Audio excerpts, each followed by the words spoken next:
When I first noticed that this was going to be more than just an ordinary school committee meeting was when one of the selectmen, the first question that he asked the kid, he was like, I'm just curious. Do you affirm that the public school system should remain completely secular? What the school committee and the select board in Plymouth is basically saying is that the religion of leftism is the only one that can be pushed in the public school system. Everybody else, straight out of luck.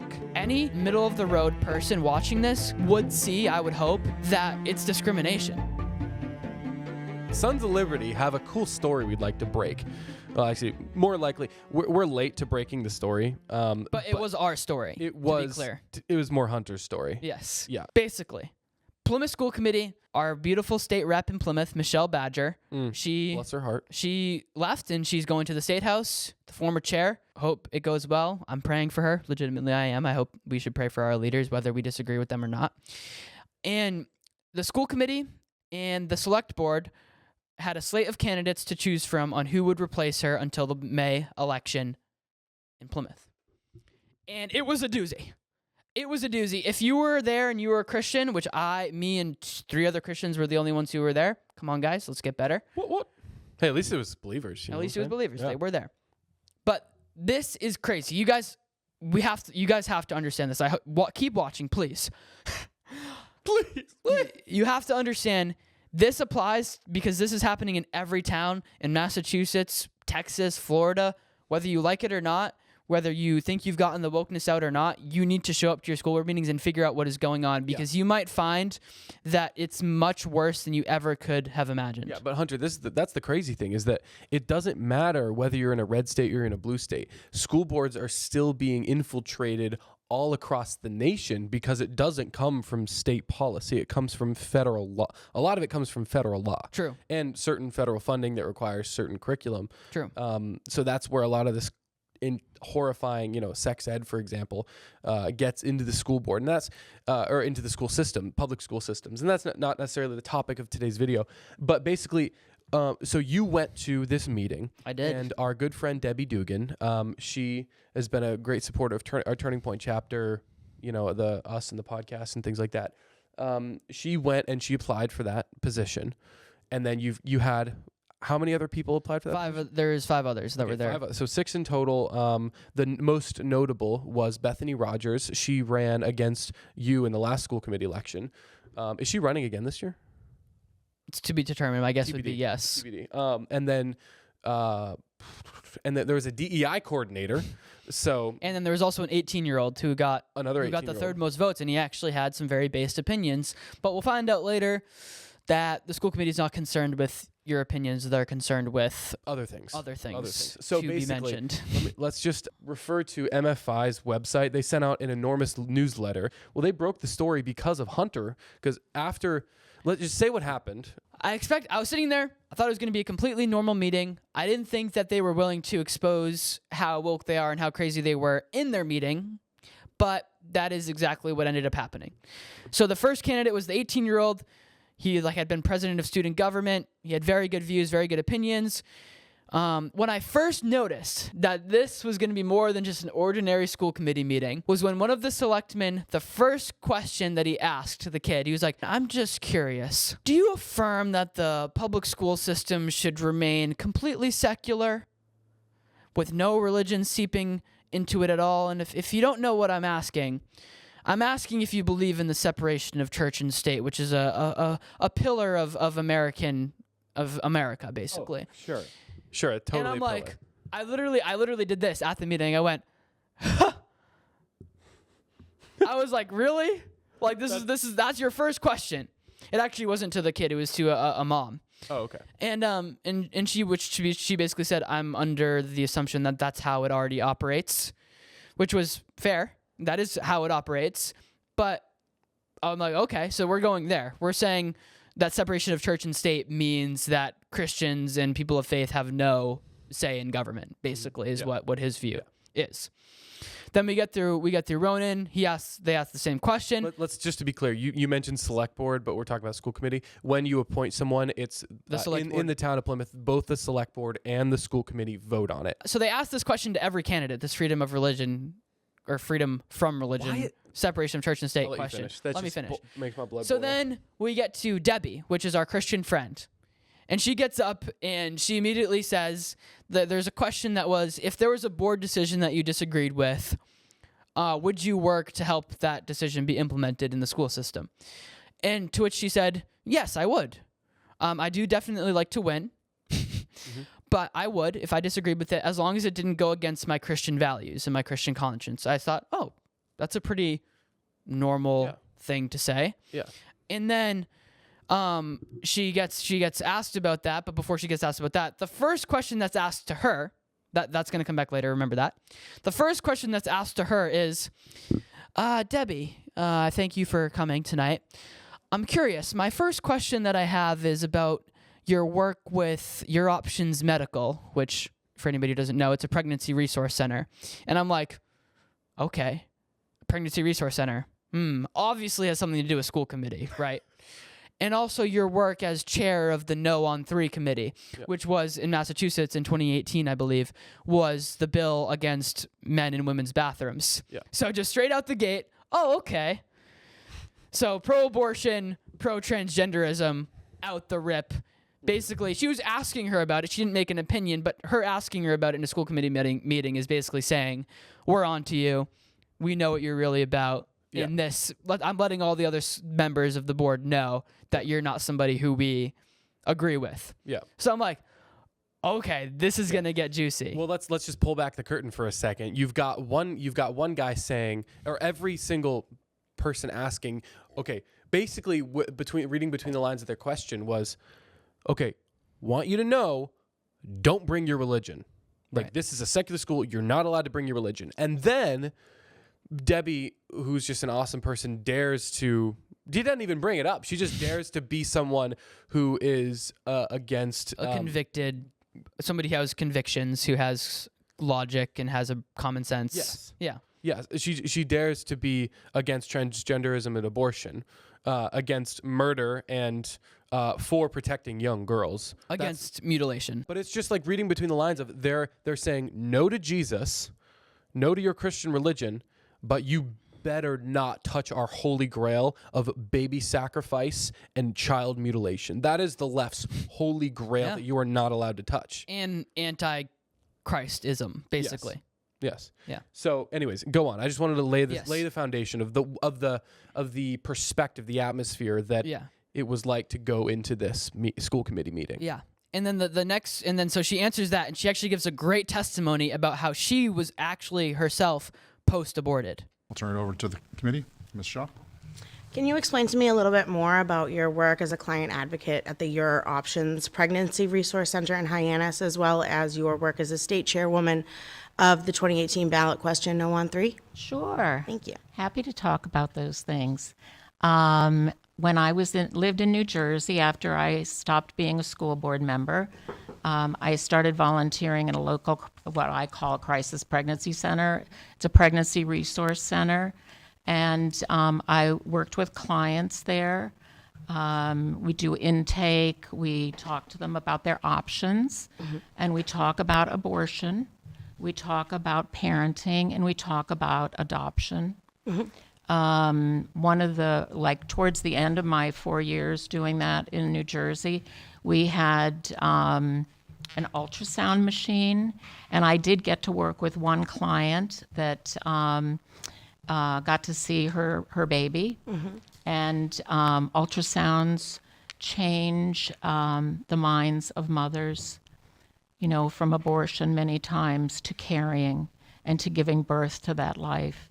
I am post-abortive, and I know the tragedies personally of being post-abortive. What is explained and promised as an escape from a situation, unfortunately, you take on shame and guilt of a lifetime. And then you wanted me to talk about, and the No on 3 campaign. Yes. I had been asked to chair a ballot question. We called it No on 3. It was to repeal the transgender bathroom and locker room law. It was never about discrimination. It was always about protecting women and children in public accommodations. And then the next lady goes on, she asks a clarifying question about how she said, Debbie, you like to win. I just want to make sure that you'd be respectful to the other people on the school board, whatever. Yeah, trying to paint her as Yeah. some like Bible thumping tyrant or whatever. And then the next question, she made another point about how, in her statements before, how they asked about English language learners. And Yeah. she said that, we're in America. It would be best if we taught these kids to learn English. Yeah. Seems pretty, the road signs are English. That And make their lives easier. Yeah. Yeah. They could assimilate And then a better. guy took issue with that because I think that might come off as very disrespectful to some of the other, you're saying that they speak this language and that's not acceptable here. He's not saying it's wrong to I know. So you're just, speak but Spanish. the thing is, you have every aspect of this, Yeah. just anti-American, Yeah. basically. Like, America is not just a list of principles. It's not just a list of ideas, or just it is a place where people speak English, because that's the culture. The documents are all written in English. Yeah. And I think it's completely fair to say that if you're in America, you should speak English. That's not offensive. Yeah. I'm sure there's statistics that could show you Just one of the that requirements. those who speak English will make more money, will have better relationships, will be more. We probably shouldn't pull those statistics out of our butt, but 'cause I we're would just pontificate. I would well, guess yeah, that that's but I what- think that's fair to guess. that's 100%. that's logical. Okay, Yeah. so you have that. All right. You're basically okay, Debbie. No common sense here. All right, let's just relax with that, because you can't have logic in the state. So then the guy. Then here comes our brother, Kevin Canty, who is a selectman, and I give a little bit less grace to him because of how rude he was. Yeah, he and was- just straight up rude. Made my blood boil. Let's play the clip. Mr. Canty? Thank you, Ms. Dugan. What, if any, experience do you have preparing or evaluating a budget in either the public sector, like municipal or state finance, or the private sector, like a private business? I was a school board member in New Jersey for 23 terms. So I helped prepare those 23 budgets. Okay. When you were a prior school committee or school board member in another community, I assume there were instances where you were not in the majority vote on a decision. Is that correct? Oh, absolutely. Yeah. I voted a couple times against the budget. Okay. You mentioned earlier that... Not too often, but a couple times. Understood. You mentioned earlier that you would have, in response to question number 7, about how you would support the implementation of a decision that you were on the losing side of, despite being on the losing side, that you would be able to do that as long as it did not interfere with your Christian values. Correct. Could you expand upon that, please? As a Christian, I believe that God created man and God created woman. And I think that our schools need to teach that. I think that's science. That's the truth. You believe that the creation of the universe by God is science? I do. I think it's been proven. Okay. Are you aware of the First Amendment of the Constitution of the United States that provides not only freedom of religion, but also freedom from religion in the public sphere? I believe that's letter that Thomas Jefferson wrote. I think it's called The Wall of Separation. And it was to protect the churches from the government. But you can check. Well, I have checked. Okay. I have significant experience in constitutional law. But would you, if you were elected in this particular election, you would take an oath to adhere and uphold the Constitution of the United States, including the First Amendment and its freedom of religion and from religion for members of this district. Would you be able to fulfill that oath despite your Christian values? Yes. I believe in the U.S. Constitution. I support it. So if a decision were to come down that was not in support of your Christian values, but you were on the losing side of it, you would still support that decision and advocate for that decision in the community? It was a board decision, and I support the board. I may disagree with the board, but I would support the board. Would I go out and be an advocate for it necessarily? It just depends on what the issue was, sir. Can you help me understand how that answer gels with your earlier answer that you would support a decision if and only if it didn't conflict with your Christian values?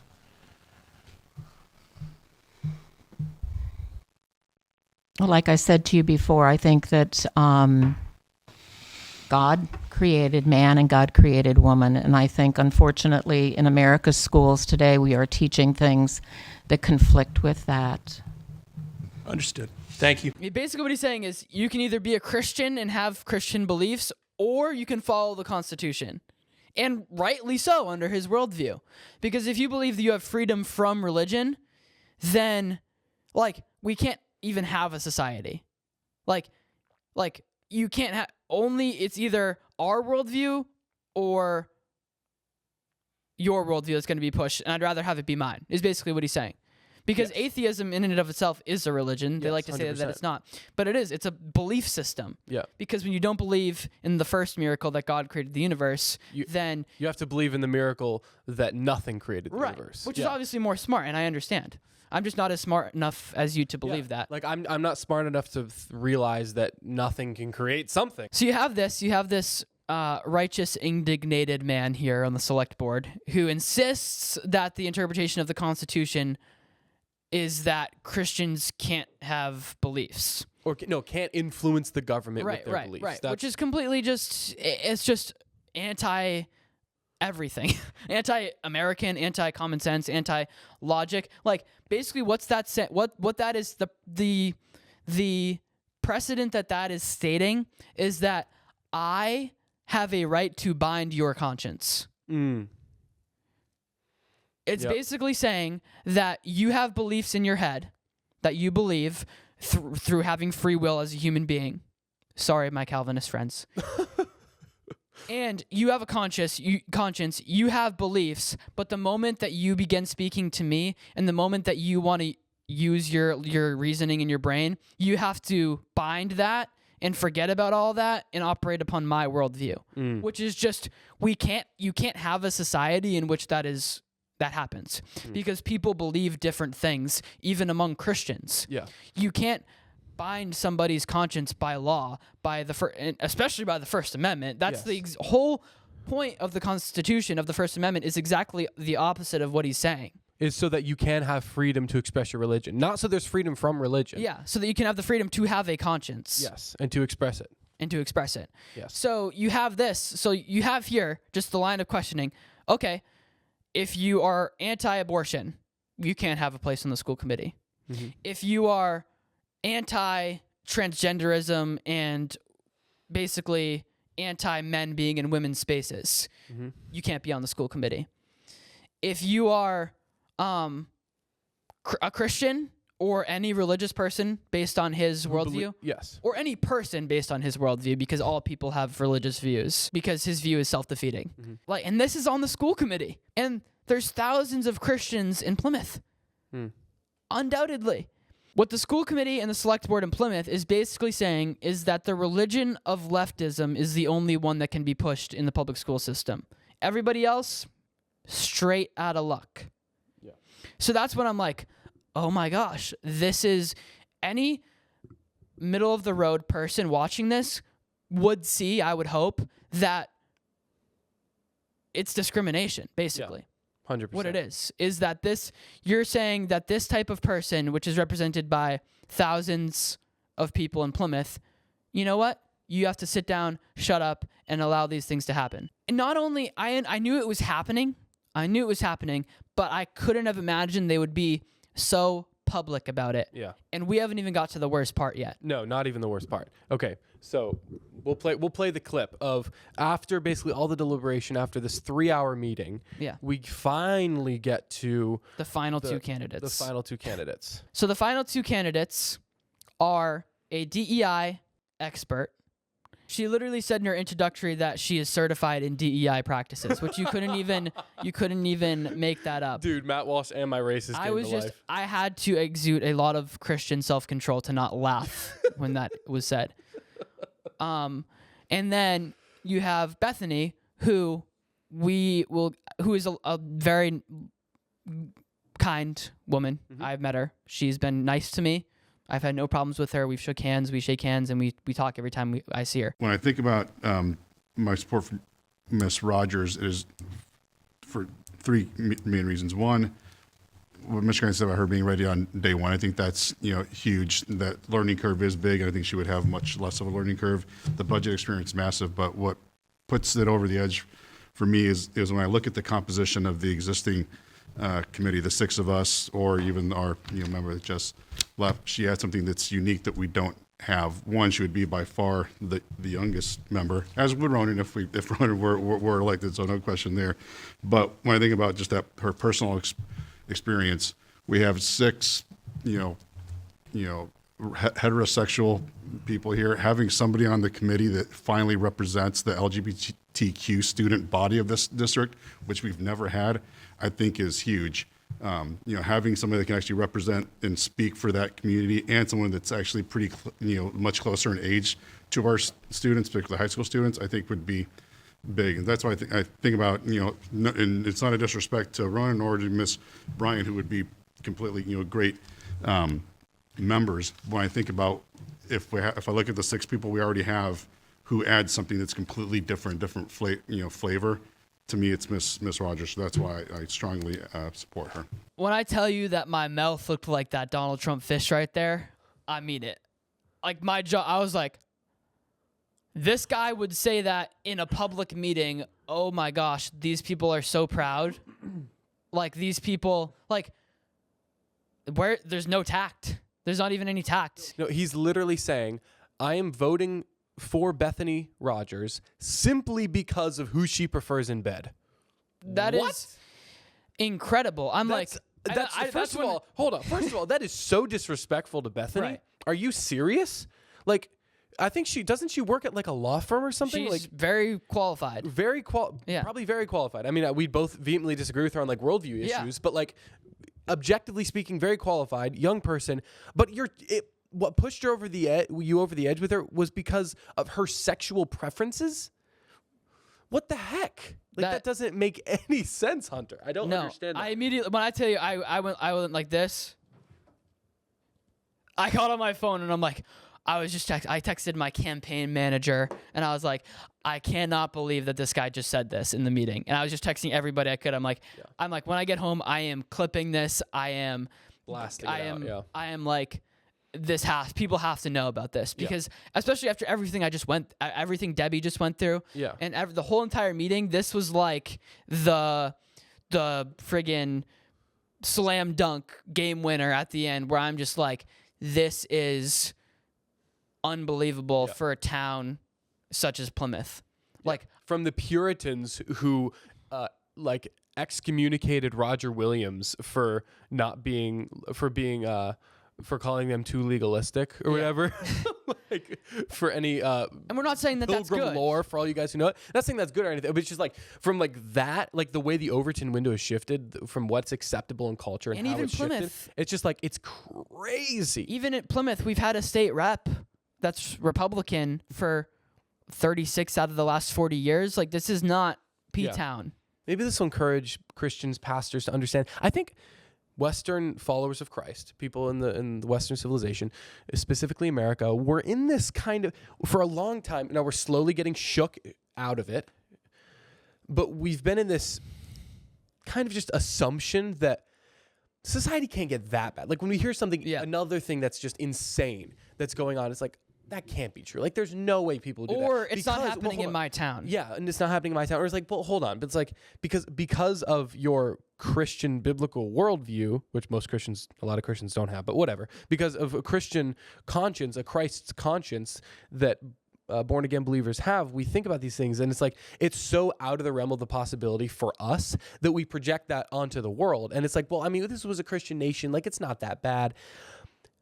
Think again. If you are a believer in Plymouth, I mean, we know some great churches in Plymouth. I mean, you go to a church in Plymouth, like it's a great town. It's a beautiful town. It's an unbelievably cool town. But Christians, you have to realize this stuff is happening in your backyard. If you live in Massachusetts or New England, this stuff is happening in your backyard. Like, it's worse than if you thought it was bad, it's worse. Like, I know we've been desensitized in our culture, but the head of the school committee in the hometown of America just made his decision specifically because of someone's sexual preference. You just can't make it up. You just, I mean, What? It's like, it shows you their priorities. No God. That's all insanity. how about But education? we need to be able to murder our babies in the womb. We need to be able to trans our kids and groom them. The number one priority of your school committee school board is no longer the education of your children. Right. It's indoctrination of your children. They want to groom your children. They just said it. They care more about who you prefer in bed than if you're qualified or not. Yeah. And that's the thing. It's What? not even. And then Bethany didn't end up getting voted in. The DEI coordinator ended up getting voted That's in. Like, the it's craziest thing. You can't make it up that those were the final two just, choices. that's wild. Like, you can't make that up. It's the DEI battle of DEI. Legitimately, are we going to choose the person who is respectfully the DEI candidate, or are we going to choose the person who is a DEI expert? It's like, oh, this is really tough because it's just a clash of everything that they are for. Yeah. And it's not, and the thing is like, why do you even, I never in a normal human interaction would I think to ask somebody who they sleep with. Like, I would never. Who cares? Who cares? Yeah. Who cares? If it's my Christian brother, I'd be like, hey, let's relax with the sleeping with women all the time. And like, I believe sex before marriage is wrong. Okay, whatever. Yes, I'm a Christian. We've established that. So my thing is, you cannot be a Christian and watch that and do nothing. Yeah. That's what you should get out of this. Is that I was sitting there and I'm running for school committee already, and I was just so fired up that I'm like, the battle that I am fighting is so worth it. Yeah. Like, I get quite, I'm like, should I really be doing this? Is it really worth it? Is it really that bad? Are they just a bunch of well-meaning individuals who are just a little bit wrong about certain things? And it's like, yes, but they are so wrong that I cannot sit and watch and not disagree with it. Yes. There's- But you have to think about, this is getting projected on those kids Right. in the school system. That has to be the focus. Right. And that's the thing. You need to look past the hippie Jesus of our culture that you'll hear from a pastor who says, oh, let's not get involved in politics because let's just love everybody and be nice.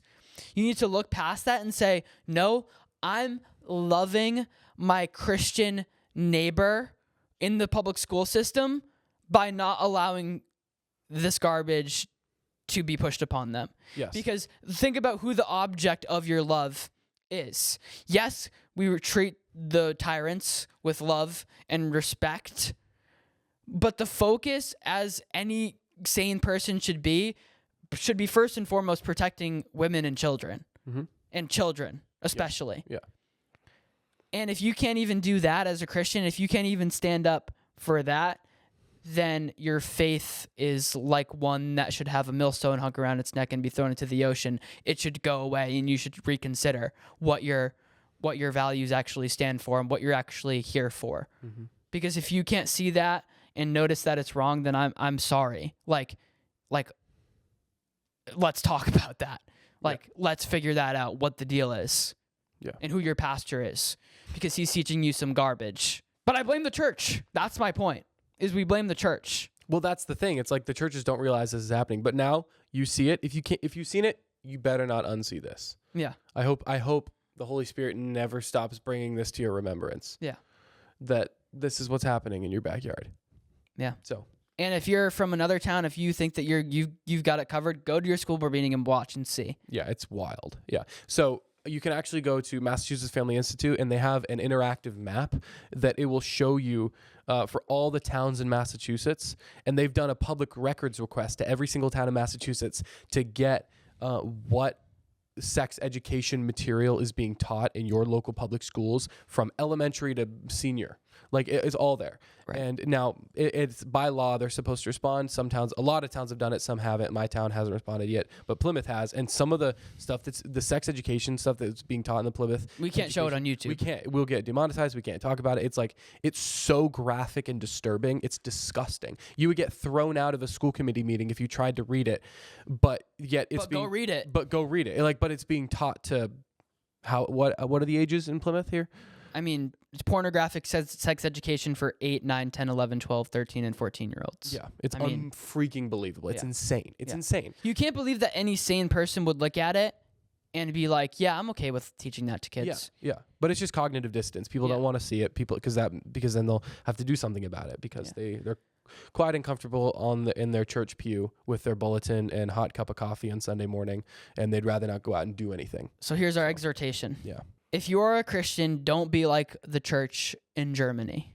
Don't sit back and look at what Hitler was doing. I'm not saying these people are Hitler, okay, let's be clear. But I don't look at what is going on and say, you know what, I'll just sit in the middle and I'll just kind of just build a bridge and be nice and let this play out and see. I won't send my kid to public school because obviously I wouldn't do that. Or some of you may be. And if you are, reconsider. Yeah. But what you need to do is you have to look at this and say, I have no other choice but to get involved. And you can get involved by going to Hunter Young for Plymouth School Committee on Facebook. Shameless plug. But also seriously, whatever town you're in, go to a meeting. Go ask these people what they believe. Go investigate. Your kids deserve it. Your neighbors deserve it. For you to love them in the way that they need to be loved. Yeah. We love one of the ways we can love the world is by defending the vulnerable from evil. For sure. I think So go do it. So go do it. Yeah. And that's a charge to Hunter and I. And Hunter's doing it by running for school board. I'm doing it by sitting here and sipping my coffee. No, I'm just kidding. I'm doing it by editing this video and posting it. Yeah. No, we're all fighting the battle in our own ways, and we have to figure out what is God calling us to. Yeah. We got to we can't get stuck in what Dave Ramsey calls analysis paralysis and just not do anything. We've got to actually do something. Right. And just pray God will bless our efforts.